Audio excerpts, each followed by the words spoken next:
Now, I'm motivated. This may be fun. Hey everyone, Insanity here. Got some stockpiled footage that I'm finally dusting off and using for commentary fodder. This commentary is my thoughts on Deadpool and Wolverine, which I watched recently and took a few weeks to settle in before I finally give my final impressions on it. The short of it is a 7 out of 10 if rating objectively, and a 9 out of 10 for the entertainment factor. As helpfully noted by the director during the promotion of this movie, Deadpool and Wolverine is explicitly designed to be entertainment, and I think it does that very well. Lots of humor, fun cameos and surprise guest appearances, and great action sequences. The main thing that knocks the score down, if not viewing the movie purely through the lens of entertainment, is that the story is mostly a vehicle for fan service.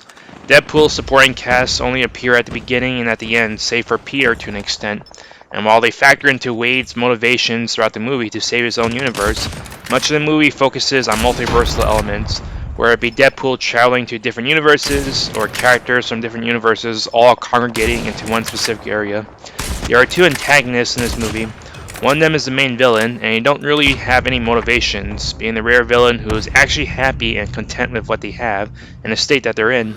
It's only near the end when they finally decide to do something, and the actions they take are primarily out of spite. The other antagonist is the one instigating the conflict with Deadpool, and he has to sit on his ass for most of the movie because the one thing he needs is to hasten the elimination of Deadpool's universe, which is still not complete since his plan is being carried out discreetly in a rogue fashion. That can essentially describe this movie in a nutshell. The antagonists aren't driving the plot along, not even in the background, so in the meantime, just enjoy the spectacle and fun stuff unfolding as Deadpool tries to recruit a Wolverine and buddy up with him in order to save Deadpool's universe. The movie itself clocks at slightly under 2 hours when not including credits. As short as that sounds for superhero movies especially, it paradoxically feels long because of the need to substitute the plot for all the fun stuff.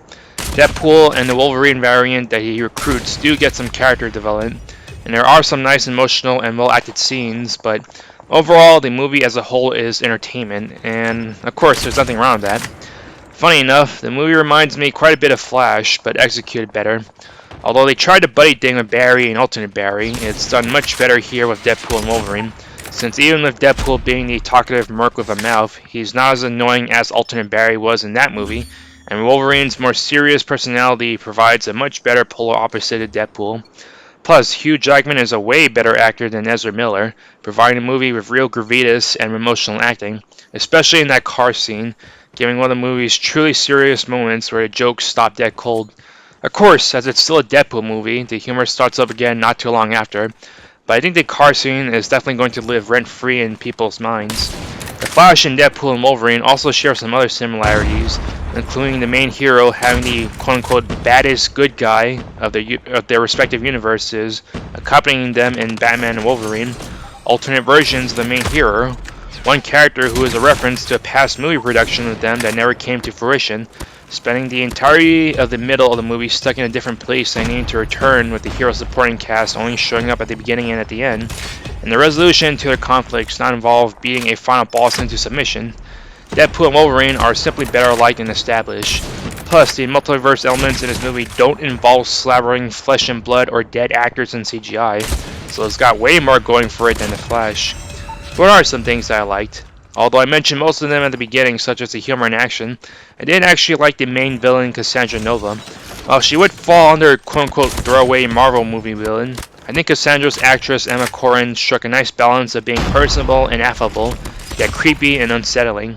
In an X-Men movie, instead of a Deadpool one with more screen time, Cassandra Nova would be a great and terrifying X-Men villain, especially as Charles Xavier's foil. The car scene, again, it's amazing. It's the first time someone makes Deadpool completely speechless, and he has no witty comeback remarks.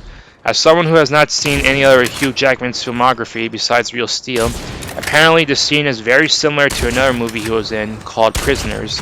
A little bit of trivia there.